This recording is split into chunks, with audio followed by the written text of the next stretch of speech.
Student welcome to the channel. और आज मैं आपको बताने वाला हूं कि कैसे आप वन शॉट वीडियो के अंदर बायोमोलिक्यूल के चैप्टर को तैयार कर सकते हैं। नॉन मेडिकल वाले बच्चों को ये चैप्टर शुरू से मुश्किल लगता है, लेकिन एक्चुअल में ऐसा नहीं है। बहुत आसानी से आप इस चैप्टर को तैयार कर सकते हैं। आइए तो बच्चों, आज मैं आपको बताने वाला हूं केमिस्ट्री का एक ऐसा चैप्टर जिसका कई लोगों को कई बार खौफ भी बना रहता है। पढ़ाने वालों को भी इसका खौफ बनता है और पढ़ने वालों को भी। इसे बायोमोलिक्यूल कहा जाता है। जनरली कई बार अगर आप नॉन मेडिकल स्ट्रीम से हैं तो आपको एक डर बनता है इस बायोमोलिक्यूल चैप्टर का। यकीन मानिए ये चैप्टर हरगिज़ मुश्किल नहीं है, बल्कि और चैप्टर के कंपैरिजन में काफ़ी आसान है। अगर बताए गए तरीके से आप इसको पढ़ेंगे तो ये काफ़ी आसान सा चैप्टर आपके लिए रहेगा। नाम है जिसका बायोमोलिक्यूल। जिस सीक्वेंस से ये हमारी बुक में दिया जाता है उस सीक्वेंस को हम थोड़ा अपने हिसाब से पलटेंगे, बदलेंगे, ताकि आपके लिए ये चैप्टर वन शॉट के अंदर फिनिश हो, आसान रहे, इजी रहे। यहाँ इस चैप्टर के 4 पार्ट हैं: carbohydrate, proteins, nucleic acid, vitamins. लेकिन हम अपने हिसाब से अरेंज करेंगे। हर एक पार्ट में से एक एक क्वेश्चन आपसे पूछा जा सकता है। हम प्रोटीन से यहाँ पर शुरुआत करेंगे। हमारी बुक में कार्बोहाइड्रेट सबसे पहले आता है, लेकिन हम प्रोटीन से यहाँ पर शुरुआत करेंगे। प्रोटीन के टॉपिक में आपको सबसे पहले पढ़ना चाहिए अमीनो एसिड। अमीनो एसिड का मतलब जहाँ NH2 और COH ग्रुप दोनों प्रेजेंट हों, इन्हें अमीनो एसिड कहा जाता है। और अगर NH2 ग्रुप कार्बोक्सिलिक के नेक्स्ट कार्बन पे है तो इसको अल्फा अमीनो एसिड के नाम से पहचानते हैं। हमें इस चैप्टर में अल्फा अमीनो एसिड का ही ध्यान रखना है। शुरुआती 5 alpha amino acid with structure आपको याद रखने हैं: glycine, alanine, valine, leucine, isoleucine. 2-2, 3-3 बार लिख के इनकी प्रैक्टिस कीजिए और इनको लर्न करने की कोशिश कीजिए। फिर बारी आती है क्लासिफिकेशन ऑफ अमीनो एसिड की। अमीनो एसिड 3 तरह से: न्यूट्रल, एसिडिक, बेसिक। न्यूट्रल का मतलब देखिए, कार्बोक्सिलिक पार्ट एसिडिक होता है, NH2 पार्ट बेसिक होता है। अगर इन दोनों का नंबर बराबर है, यानी number of NH2 is equal to number of COH, ये न्यूट्रल होगा। अगर एसिडिक पार्ट ज़्यादा है बेसिक के कंपैरिजन में, एसिडिक, और अगर NH2 यानी बेसिक पार्ट ज़्यादा है एसिड के कंपैरिजन में, तो बेसिक अमीनो एसिड कहलाया जाएगा। बहुत इजीली आप इसको याद करेंगे। Amphoteric nature. एम्फोटेरिक सब्सटेंस उसे कहते हैं जो एसिड और बेस दोनों की तरह बिहेव करता है। और हमने देखा इसमें एसिडिक पार्ट भी है, बेसिक पार्ट भी है, तो एसिडिक भी है, बेसिक भी है, एम्फोटेरिक है। कार्बोक्सिलिक एसिड प्रोटॉन को लॉस करने की टेंडेंसी रखता है। NH2 यानी बेस प्रोटॉन को गेन करने की टेंडेंसी रखता है। ये प्रोटॉन का लॉस करता है, ये प्रोटॉन का गेन करता है। यानी ये एसिडिक कैरेक्टर शो करता है और ये बेसिक कैरेक्टर शो करता है। और जब एसिड और बेस की रिएक्शन होती है तो सॉल्ट बनता है, क्योंकि यहाँ रिएक्शन एक ही मॉलिक्यूल के अंदर हो रही है। इसे इंटरनल सॉल्ट कहा जाता है और इस इंटरनल सॉल्ट को ज्वीटर आयन के नाम से पहचानते हैं। तो बहुत ध्यान से बनाना है। H पॉजिटिव गया तो यहाँ नेगेटिव चार्ज, यहाँ positive zwitterion. Zwitterion की definition: it is a dipolar species having both acidic as well as basic group. इसे ज्वीटर आयन कहा जाएगा। तो यहाँ से आप ज्वीटर आयन की डेफिनेशन याद रखेंगे। क्योंकि इसमें एसिडिक पार्ट है तो pK वैल्यू होगी pKa, बेसिक पार्ट के लिए pKb। तो ज्वीटर आयन में 2 pK value, one is pKa and another is pKb, ये कहा गया। नाउ अब इलेक्ट्रोलिसिस कि किस तरह से अमीनो एसिड या प्रोटीन का इलेक्ट्रोलिसिस होता है, आइए सीखते हैं। कंटेनर है, अमीनो एसिड है, एनोड पे पॉजिटिव चार्ज, कैथोड पे नेगेटिव चार्ज। न्यूट्रल स्पीसीज है सपोज, यहीं बनी रहेगी, ना एनोड पे ना कैथोड पे। आपने क्या किया, एसिडिक मीडियम, इसके अंदर एसिड डाला। अगर आप H पॉजिटिव डालेंगे, H पॉजिटिव को NH2 गेन करेगा, कैटायन बनाएगा। यानी एसिडिक मीडियम में अमीनो एसिड या प्रोटीन कैटायन की फॉर्म में एग्जिस्ट करता है। कैटायन कैथोड पे जाके कलेक्ट हो जाएगा।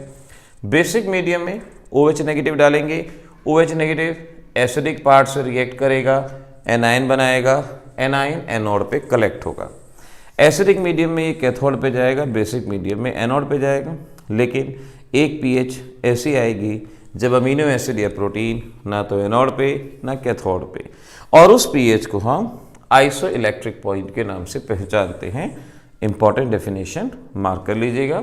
It is a pH at which amino acid और protein neither moves towards cathode not toward anode, इसे आइसो इलेक्ट्रिक पॉइंट के नाम से पहचाना जाएगा। अगली डेफिनेशन आती है essential and non essential amino acid. हमारी बॉडी के हर एक फंक्शन को कोई ना कोई प्रोटीन कंट्रोल करती है। आप कैसे दिखते हैं, कैसे कार्य करते हैं, आपकी बॉडी में बाकी कार्य कैसे होते हैं, कोई ना कोई प्रोटीन कंट्रोल करती है। और प्रोटीन बनी होती है अमीनो एसिड से। कुछ अमीनो एसिड हमारी बॉडी में अपने आप बनते रहते हैं, उन्हें हमें बाहर से लेने की ज़रूरत नहीं होती। कुछ अमीनो एसिड हमें फूड में चाहिए, बाहर से ज़रूरत पड़ती है। तो ऐसे अमीनो एसिड जो हमें फूड में चाहिए उसे इसेंशियल कहते हैं। एग्जाम्पल को इम्पॉर्टेंट मार्क अलग से याद कीजिएगा, जो इम्पॉर्टेंट चीज़ बता रहा हूँ।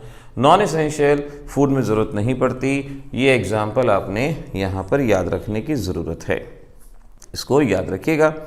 अगली चीज़ पेप्टाइड बॉन्ड। इस चैप्टर में दो तरह के बॉन्ड आते हैं, एक ग्लाइकोसिडिक और एक पेप्टाइड। पेप्टाइड बॉन्ड का मतलब ये होगा एक अमीनो एसिड NH2CH दूसरा अमीनो एसिड कार्बोक्सिलिक और NH2 H2O बाहर चला जाता है, और H2O के बाहर जाने से जो बॉन्ड बनता है उसे पेप्टाइड बॉन्ड के नाम से हम पहचानते हैं। गौर कीजिएगा, HOH बाहर चला गया और इसके बाहर जाने से CONH बॉन्ड बना, उस CONH बॉन्ड को हम पेप्टाइड बॉन्ड के नाम से पहचानते हैं। अब आपसे पूछा जाएगा कि भाई यहाँ जो पेप्टाइड बॉन्ड बना है इसकी नेचर क्या है, what is the nature of that peptide bond, ये आपसे पूछा गया उस पेप्टाइड बॉन्ड की नेचर। तो आप अच्छे से समझ सकते हो इसकी नेचर क्या होगी, this is covalent in nature, ये हम कहेंगे। तो इस तरह से पेप्टाइड बॉन्ड हमने यहाँ पर याद कर लिया। अगला आता है डाइपेप्टाइड। डाइपेप्टाइड का मतलब जब सिर्फ दो अमीनो एसिड आपस में कंबाइन हो। ओलिगोपेप्टाइड 2 to 20, अलग अलग बुक में अलग अलग डेफिनेशन। आप ये कह सकते हैं फ्यू अमीनो एसिड आपस में कंबाइन हुए, और अगर बहुत ज़्यादा कंबाइन हो गए उन्हें पॉलीपेप्टाइड कहा जाएगा। और जब पॉलीपेप्टाइड का मॉलिक्यूलर मास 10,000 AME से ज़्यादा हो जाएगा उसे प्रोटीन कहेंगे। तो प्रोटीन हम क्या कह सकते हैं, these are the biopolymers of alpha amino acid in which polypeptide has molecular mass more than 10,000, that is called as the protein. Now in this manner we can easily define the protein. Now the next one, it is classification of protein. अभी तक आपने जाना कि protein के लिए जो amino acid हैं, amino acid में क्या क्या इंपॉर्टेंट पार्ट आते हैं। अब प्रोटीन में चलते हैं। सिंपल प्रोटीन जो सिर्फ और सिर्फ अमीनो एसिड से मिलकर बनी होती हैं। कॉन्जुगेटेड प्रोटीन में अमीनो एसिड तो होता ही है, उसके साथ कुछ नॉन प्रोटीनियस पार्ट, कोई विटामिन हो सकता है, कोई मेटल हो सकता है, जिसे प्रोस्थेटिक ग्रुप के नाम से भी पहचानते हैं। डेराइव्ड प्रोटीन, इन दोनों के हाइड्रोलिसिस से जो प्रोटीन बनती है उसे डेराइव्ड प्रोटीन कहा जाता है। जो मैं बताता जा रहा हूँ तुरंत कोशिश कीजिए, याद होता जाएगा, नहीं तो वीडियो को 2-4 बार ही आप देख लेंगे, चैप्टर बहुत ईजी आपको लगेगा। स्ट्रक्चर ऑफ प्रोटीन, प्रोटीन का स्ट्रक्चर वैसे तो 4 तरह का स्ट्रक्चर होता है, प्राइमरी, सेकेंडरी, टर्शियरी, क्वाटरनरी, लेकिन आपको अपने एग्जामिनेशन के लिए 3 ही तरह का स्ट्रक्चर पढ़ना है, प्राइमरी, सेकेंडरी, टर्शियरी। ना ध्यान रखिए, प्रोटीन मैंने बताया किससे मिलकर बना होता है, अमीनो एसिड। अमीनो एसिड में कुछ एग्जाम्पल बताए थे, वेलानिन, एलानिन, हिस्टामिन वगैरह। नाउ अब आप जानते हैं अमीनो एसिड आपस में कंबाइन होते हैं और उनकी वजह से पॉलीपेप्टाइड चेन बनती है जिससे प्रोटीन बनता है। अब उन अमीनो एसिड का जो सीक्वेंस है, ये अमीनो एसिड जिस सीक्वेंस में कंबाइन करते हैं इसे प्राइमरी स्ट्रक्चर के नाम से पहचानते हैं। तो प्राइमरी स्ट्रक्चर अगर न्यूक्लिक एसिड में आता है या प्रोटीन में, सीधा सा मतलब है sequence of amino acid. Primary structure protein की प्रॉपर्टीज़ के लिए रिस्पॉन्सिबल होता है। अगर यहाँ पर सीक्वेंस में ज़रा बहुत भी बदलाव आता है तो प्रोटीन की प्रॉपर्टीज़ बदल जाती हैं, चेंज हो जाती हैं। अगला है सेकेंडरी स्ट्रक्चर। अब अमीनो एसिड कंबाइन हुए, बड़ी बड़ी चेन बनाई, अब उन चेन में हाइड्रोजन बॉन्डिंग होती है। ये हाइड्रोजन बॉन्डिंग इंटरमॉलिक्यूलर, इंट्रामॉलिक्यूलर, जैसे देखिए आपके पास प्रोटीन की पॉलीपेप्टाइड की चेन है और इस चेन के अंदर ही अंदर हाइड्रोजन बॉन्डिंग होगी, इंट्रामोलिकुलर हाइड्रोजन बॉन्डिंग होगी और इस स्ट्रक्चर को हम अल्फा हेलिक्स स्ट्रक्चर के नाम से पहचानते हैं। तो secondary structure is due to the hydrogen bonding in polypeptide chain. Number 1 alpha helix, it is form by the intramolecular hydrogen bonding. और जब दो अलग अलग चेन के बीच में बॉन्डिंग हो, इंटरमोलिकुलर हाइड्रोजन बॉन्डिंग, तो इसे हम बीटा प्लेटेड स्ट्रक्चर के नाम से पहचानेंगे। तो बीटा प्लेटेड अल्फा हेलिक्स ये हमारे पास रहा। आपसे कई बार पूछा जाता है कि बताइए कितने तरह की बॉन्डिंग यहाँ पर हो सकती है। आपसे कहते हैं प्राइमरी स्ट्रक्चर में कैसी बॉन्डिंग है। अब प्राइमरी स्ट्रक्चर में क्या हुआ था, अमीनो एसिड कंबाइन हुए, पेप्टाइड बॉन्ड बना, covalent in nature. Secondary structure में एक तो होता है हाइड्रोजन बॉन्ड, दूसरा यहाँ पर क्या होता है कि सल्फर भी कई बार प्रेजेंट होती है, डाइसल्फाइड लिंकेज। तीसरा वंडर वॉल फोर्स, चौथा डाइपोलर इंटरेक्शन। इस तरह से क्वेश्चन आते हैं, which type of bonding is present in primary structure, covalent. Alpha helix beta pleated, ये alpha helix intramolecular, disulphide, dipole dipole, van der Waals, और beta pleated intermolecular hydrogen bonding, disulphide, dipole dipole, van der Waals. NCERT के question इसमें include हो रहे हैं साथ के साथ। इस चैप्टर में से एनसीईआरटी के क्वेश्चन आपसे पूछे जाते हैं। होमवर्क में क्वेश्चन है, what is meant by 3.613 alpha helix. इस स्ट्रक्चर को पहचानने की कोशिश कीजिएगा। अगला आता है टर्शियरी स्ट्रक्चर। टर्शियरी स्ट्रक्चर का मतलब है overall folding of polypeptide chain, यानी आपके पास पहले क्या हुआ, अमीनो एसिड आपस में कंबाइन हुए और उनके कॉम्बिनेशन से बना बड़ी बड़ी चेन, जिसको हमने प्राइमरी स्ट्रक्चर। फिर उन बड़ी बड़ी चेन में हाइड्रोजन बॉन्डिंग होगी, कुछ में अंदर ही अंदर होगी तो अल्फा हेलिक्स टाइप स्ट्रक्चर बन गया, कुछ में आपस में होगी बीटा प्लेटेड। अब ये प्रोटीन किस तरह से 3 डायमेंशन में अरेंज हो रही हैं, इसे हम टर्शियरी स्ट्रक्चर के नाम से पहचानते हैं। Overall folding of polypeptide chain in 3 dimension, इसे टर्शियरी स्ट्रक्चर कहेंगे। देखिए आपके पास बड़े बड़े धागे हैं, इन बड़े बड़े धागों को आप 2 तरह से अरेंज कर सकते हैं।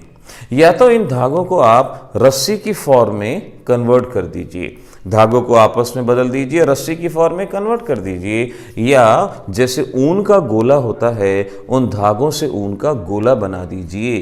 कुछ यही बात होगी कि पॉलीपेप्टाइड चेन जब आपस में एक दूसरे के नज़दीक होती हैं तो ये फाइबर की फॉर्म में फाइब्रस प्रोटीन कहते हैं, और जब ये पॉलीपेप्टाइड चेन एक ग्लोब्यूल की फॉर्म ले लेती हैं, इसे ग्लोब्यूलर प्रोटीन के नाम से पहचाना जाता है।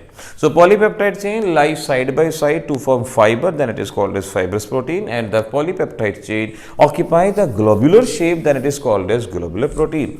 Now the thing must be remember is that the fibrous protein it form the structural part of our body. हमारे बॉडी में जो मसल्स बनती हैं वो फाइब्रस प्रोटीन से बनती हैं। ये पानी में इनसॉल्युबल, देखिए एक एक पॉइंट आपके काम का है जो मैं बोल रहा हूँ, वन शॉट है, इसका मतलब इसमें कुछ भी आलतू फालतू नहीं है, जो कहा है वो सारा करना है। पानी में इनसॉल्युबल है, पीएच का इफेक्ट नहीं होता। ग्लोब्यूलर प्रोटीन ये हार्मोन्स और एंटीबॉडीज का पार्ट बनाता है। याद रखना है कि नंबर की क्वेश्चन बनता है, पानी में सॉल्युबल है और पीएच से अफेक्टेड होता है, इसको याद रखिएगा। फिर आपको प्रोटीन में denaturation of protein. Denaturation of protein का मतलब होता है प्रोटीन को जब आप हीट करते हैं तो वो अपनी बायोलॉजिकल एक्टिविटी का लॉस करता है। So the loss in biological activity on heating is called the denaturation. Enzymes globular protein होते हैं, ये भी एनसीईआरटी का क्वेश्चन है। एंजाइम किस तरह के प्रोटीन हैं? Globular protein. अब जब एंजाइम की आपको ज़रूरत नहीं, आप उसको स्टोर करना चाहते हैं, तो आप चाहेंगे कि एंजाइम शांत रहें, अपनी एक्टिविटी ना शो करें, तो ऐसे में एंजाइम को लो टेम्परेचर पे या पीएच बदल दी जाती है, जिससे उनकी बायोलॉजिकल एक्टिविटी का लॉस हो जाता है। इसे डीनेचुरेशन कहा जाता है। और जब हमें उनकी ज़रूरत होती है तो हम उसे नॉर्मल कंडीशन दोबारा से प्रोवाइड करते हैं, इसे रीनेचुरेशन ऑफ प्रोटीन के नाम से पहचानते हैं। इस तरह से हो गया प्रोटीन का पोर्शन तैयार। प्रोटीन यहाँ से आपका अच्छे से तैयार हो जाएगा, जितना कहा उतना कीजिएगा। Nucleic acid. Nucleic acid cell nuclei में प्रेजेंट कुछ कंपाउंड, सेल न्यूक्लियाई में प्रेजेंट कुछ कंपाउंड जो पेंटोज शुगर, नाइट्रोजनस बेस और फास्फोरिक एसिड से मिलकर बने होते हैं, इन्हें न्यूक्लिक एसिड के नाम से पहचाना जाता है। ध्यान रखिएगा, cell nuclei present compound. Pentose sugar यानी जिसमें 5 कार्बन हैं, ये 2 तरह की, राइबोस, डीऑक्सीराइबोस। राइबोस और डीऑक्सीराइबोस का स्ट्रक्चर याद करना है, कोशिश करना। फर्क क्या है, राइबोज में सेकंड कार्बन पे OH होता है, यहां पर ऑक्सीजन नहीं होता, तभी इसे डीऑक्सीराइबोज कहते हैं। नाइट्रोजनस बेस दो तरह के हैं, प्यूरीन, पिरिमिडीन। प्यूरीन में याद रखना एडेनिन, गुआनिन, पिरिमिडीन में thymine, cytosine, uracil. Adenine, guanine, पूरा नाम याद रहे तो पूरा, नहीं तो सिंबल बहुत हैं, AGTCU, ये आपको याद रखने हैं। तो हमारे पास 3 कंपोनेंट हुए, pentose sugar, nitrogenous base, H3PO4। अब चीज़ आती है न्यूक्लियोटाइड। न्यूक्लियोटाइड का मतलब जिसमें पेंटोज शुगर है, एक नाइट्रोजनस बेस है, फास्फोरिक एसिड। यानी इन दोनों में से एक शुगर है, इतने सारे बेस में से एक बेस है फास्फोरिक एसिड। राइबोन्यूक्लियोटाइड, राइबोन्यूक्लियोटाइड नाम बता रहा है राइबो, राइबो का मतलब राइबोज शुगर है, एक नाइट्रोजनस बेस है, phosphoric acid. Deoxyribonucleotide, deoxyribose sugar है, एक नाइट्रोजनस बेस।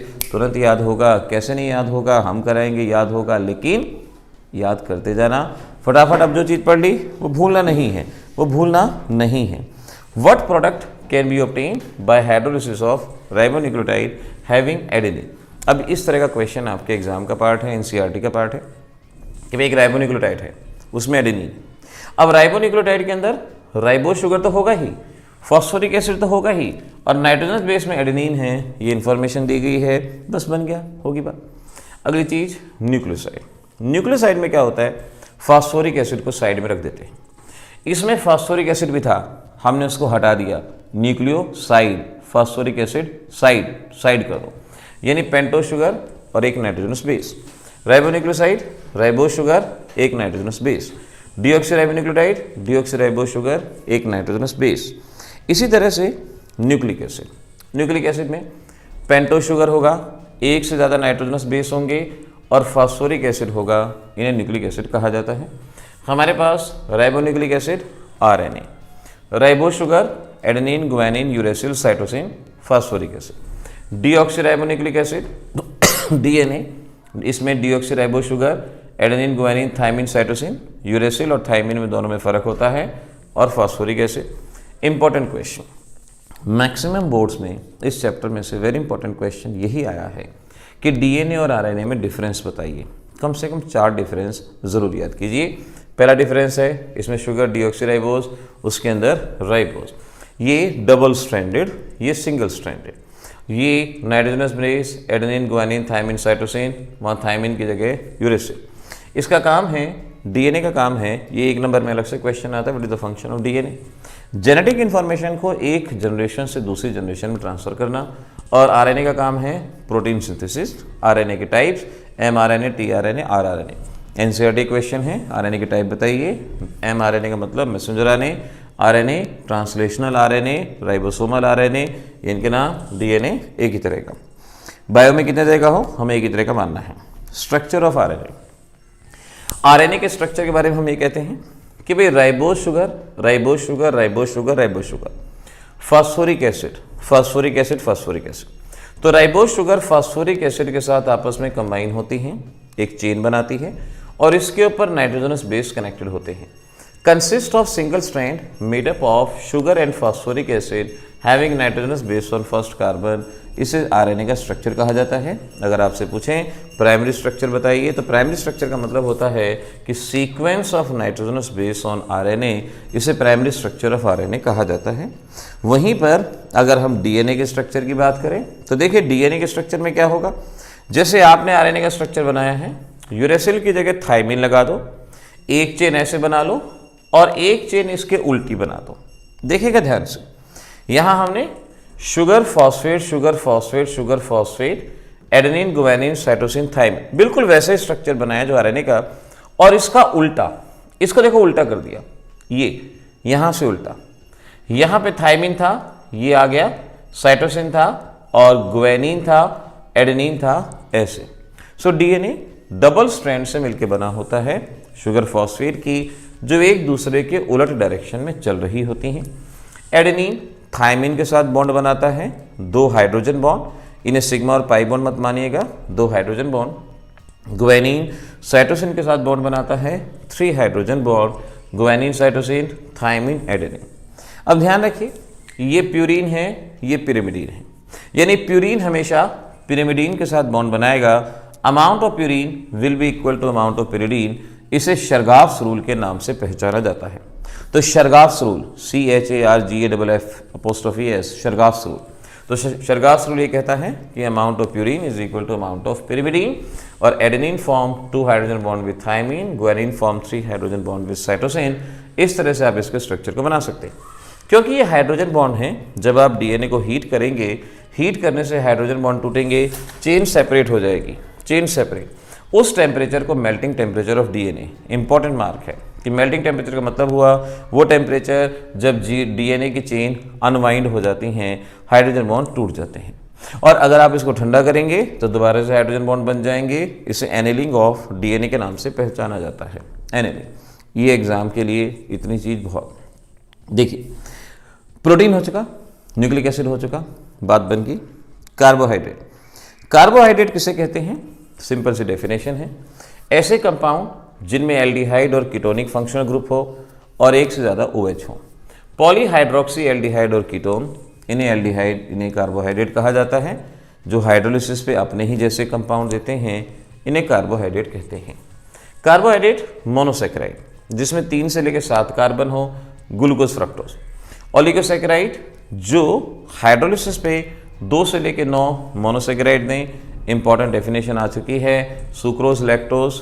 पॉलीसेकेराइड, जो बहुत ज़्यादा मोनोसेकेराइड दे, सेलुलोज और स्टार्च, ये 2 एग्जाम्पल यहाँ पे याद रखने हैं।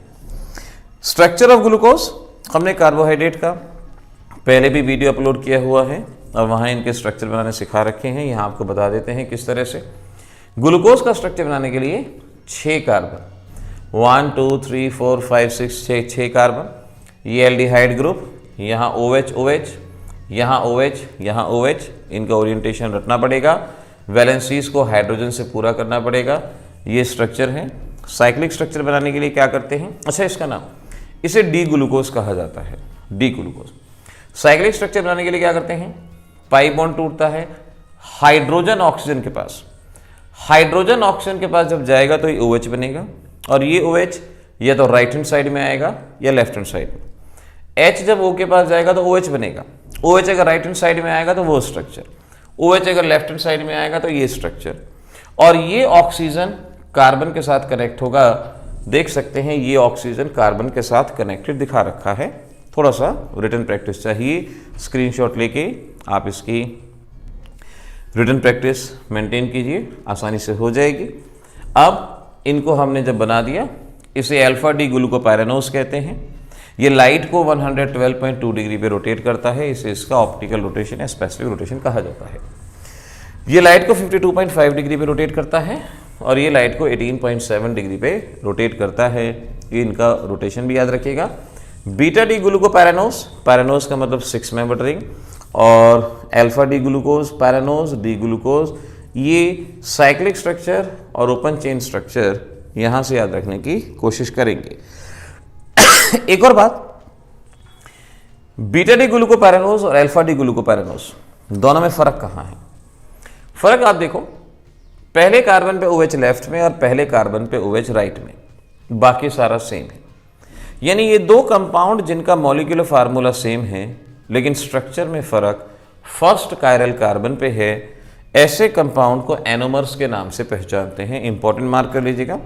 स्टीरियोआइसोमर having similar molecular formula but differ from each other on the first chiral carbon atom, इन्हें एनोमर कहते हैं। और अगर 2 कंपाउंड में मॉलिक्यूलर फार्मूला सेम हो लेकिन फर्स्ट कायरल कार्बन के अलावा कहीं और स्ट्रक्चर में डिफरेंस हो तो उन्हें एपीमर के नाम से पहचाना जाता है। एपीमर उनको कहा जाता है। तो stereoisomer having similar molecular formula differ in structure other than first chiral carbon, जैसे ग्लूकोज के एपीमर मेनोज और गैलेक्टोज कहलाए जाते हैं। म्यूटर रोटेशन, अगली डेफिनेशन। अभी मैंने बताया था ग्लूकोज का ओपन चेन स्ट्रक्चर, इतना रोटेशन, अल्फा डी ग्लूकोज इतना रोटेशन, और बीटा डी ग्लूकोज 18.7। अगर मैं बीटा डी ग्लूकोज में पानी मिलाता हूं तो पानी मिलाने से ही ओपन चेन में कन्वर्ट हो जाता है। Change in optical rotation with the addition of water is called as the mutarotation. किसी कंपाउंड में पानी डालें और उसकी ऑप्टिकल रोटेशन बदल जाए, उसे मीटर रोटेशन कहते हैं। वहाँ भी उसमें पानी मिलाइए, वो ओपन चेन में कन्वर्ट हो जाएगा।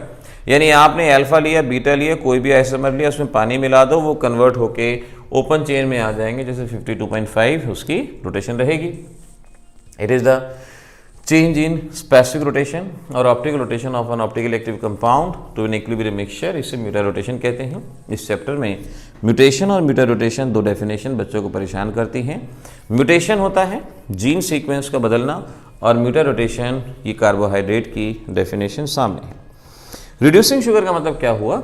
रिड्यूसिंग शुगर का मतलब ऐसी शुगर या ऐसे कार्बोहाइड्रेट जो टॉलरेंस रिएजेंट और फैलिंग सॉल्यूशन को रिड्यूस करते हैं, उन्हें रिड्यूसिंग शुगर कहते हैं। अब मैं यहाँ ट्रिक बता देता हूँ आपको। ट्रिक ये है, जिसके पास एल्डिहाइड ग्रुप होगा या जिसके पास एनोमेरिक कार्बन पे OH होगा वही रिड्यूसिंग होगा। एल्डिहाइड होगा वही रिड्यूसिंग होगा, या एनोमेरिक OH। क्वेश्चन आता है फ्रक्टोज के पास कीटोनिक है फिर भी रिड्यूसिंग है, फ्रक्टोज पे एल्डिहाइड ग्रुप नहीं है, कीटोन है, फिर भी रिड्यूसिंग क्यों? चुपचाप से इस आंसर को लिख दें, ड्यू टू एनोमेरिक OH।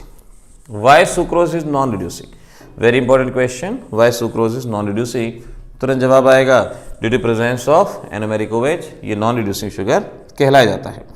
इस तरह से देखिए, कार्बोहाइड्रेट में चीज़ें वैसे हमारी बुक में बहुत ज़्यादा दी जाती हैं, लेकिन हमारे काम के लिए जो चीज़ें हैं वो मैं आपको यहाँ पर साथ के साथ बताता गया हूँ, और उतनी चीज़ों को याद रखें। कॉम्पिटिटिव एग्जामिनेशन में हमसे आइसोमर निकालने को भी कहा जाता है कि बताइए इनके कितने आइसोमर बनेंगे, लेकिन बोर्ड एग्जामिनेशन में आइसोमर को करने की हमें यहाँ पर कोई ज़रूरत नहीं है। आपको जितना पोर्शन, जितना स्ट्रक्चर आपको बताए गए उतने स्ट्रक्चर को ही आप अच्छे से करें। उसके अलावा यहाँ पर मैं कहूँगा आपसे कि NCERT में ग्लूकोज में कुछ क्वेश्चन हैं रिएक्शन के बेसिस पे, और वो रिएक्शन सीधा याद करने वाली रिएक्शन है। जैसे रिएक्शन आती है HCN के साथ, HCN के साथ रिएक्शन को याद कीजिए, या तो यहाँ से स्क्रीनशॉट आपने कर लेना है। हाइड्रोक्सिलअमीन NH2OH के साथ रिएक्शन आती है, आप उस रिएक्शन को यहाँ से याद कर सकते हो सकता है विजिबल ना हो, मैं एक बार इसको विजिबल कर देता हूँ, जिससे कि आपको ये रिएक्शन यहाँ से दिखाई पड़ जाएगी कि इस रिएक्शन में आपको क्या दिया गया है, आप देख पाएंगे। तो ये रिएक्शन यहाँ से याद की जा सकती है। ऐसे ही एसिड एनहाइड्राइड के साथ की रिएक्शन है, कोशिश करें ये रिएक्शन आप याद कर लें। नहीं तो NCERT में जो डायरेक्ट क्वेश्चन ग्लूकोज की केमिकल प्रॉपर्टी का है उस क्वेश्चन को डायरेक्ट कर लेंगे तो भी आपके लिए एनफ रहेगा। Action of concentrated nitric acid, this is the important one. इसमें कुछ समझने का नहीं, सीधे याद करने का है कि ये आपके पास ग्लूकोज है, सैकरिक एसिड में कन्वर्ट हो जाता है। एक्शन ऑफ Br2, ये Br2 का एक्शन, ये भी आपके याद करने का है कि Br2 से ये ग्लूकोनिक एसिड, डायरेक्ट याद कर लो इसको। ऐसे ही action of HI red phosphorus, HI red phosphorus का फंक्शन ये रहा, ये भी याद करने का है कि ये हेक्सेन के अंदर बदलता है। ये रिएक्शन यहाँ से याद कर ली जाए, बेटर रहेगा। उसके अलावा अगली चीज़ आती है लिपिड। अब लिपिड क्या चीज़ होती हैं? देखिए, ये 2-3 डेफिनेशन छोटी छोटी हैं। छोटी छोटी डेफिनेशन को कई बार हम इग्नोर कर देते हैं, नहीं करना चाहिए। लिपिड को हम जनरली फैट भी कहते हैं। ये है ट्राइग्लाइसराइड, आपके पास ग्लिसरॉल है, ये CH2OH CHOH CH2H glycerol carbohydrate के साथ रिएक्ट करते हैं और ये जो चीज़ बनती है इसको हम ट्राइग्लाइसराइड कहते हैं। अब अगर इन कार्बोक्सिलिक एसिड में एक एसिड हटा के फास्फोरिक एसिड लगा दिया जाए तो उससे बनने वाली चीज़ को फास्फोलिपिड कहते हैं। एग्जामिनेशन में क्वेश्चन आ चुका है what is meant by phospholipid, ये रिएक्शन याद करनी है, स्क्रीनशॉट लेके याद कर लेना। एग्जाम्पल में लेसिथिन। वैक्स किसे कहते हैं? एल्कोहल है, कार्बोक्सिलिक एसिड है, H2O बाहर, ये वैक्स हमारे पास बनता है। इस वैक्स को यहाँ से याद रखने की ज़रूरत होगी। लास्ट में है विटामिन। विटामिन हमें पता हो, विटामिन जो हमारी बॉडी की नॉर्मल ग्रोथ के लिए ज़रूरी होते हैं, ऐसे केमिकल को विटामिन कहा जाता है। Vitamin water soluble, fat soluble होते हैं। वाटर सॉल्युबल में देखो याद रखना B1, B2, B6, B12, vitamin C, और fat soluble vitamin A, D, E, K, ये फैट सॉल्युबल होते हैं। Vitamin H neither water soluble nor fat soluble. Exam में क्वेश्चन आता है कि विटामिन सी हमें बार बार अपने खाने में क्यों मेंटेन करना पड़ता है, विटामिन सी हम बार बार क्यों खाते हैं? क्योंकि विटामिन सी पानी में सॉल्युबल होता है। आप दिन भर पानी पीते हैं, आपकी बॉडी का विटामिन सी और विटामिन बी अक्सर उसमें डिजॉल्व हो जाते हैं और बॉडी से एक्सक्रीट आउट हो जाते हैं। इसीलिए विटामिन बी और विटामिन सी को हमारी बॉडी में मेंटेन करना होता है। फिर आपने इन विटामिन्स के फंक्शन को याद कर लेना है। विटामिन ए जैसे आंखों के लिए ज़रूरी होता है, विटामिन डी बोन के लिए ज़रूरी होता है, ब्लड क्लॉटिंग के लिए विटामिन के की हमें ज़रूरत पड़ती है। इस तरह से देखिए बच्चों, हो गया ना, एक शॉट में तैयार। एनसीईआरटी एक्सरसाइज के क्वेश्चंस को भी आपने यहाँ पर तैयार कर लेना है। थोड़े समय में हम लाइव क्लासेस शुरू करने वाले हैं, जहाँ पर आपसे हम इन सभी चीज़ों के बारे में बात करेंगे कि जो हमने चैप्टर अपलोड किया उसके डाउट्स को उन क्लास में लिया जाएगा। मिलेंगे अगली क्लास में। All the best.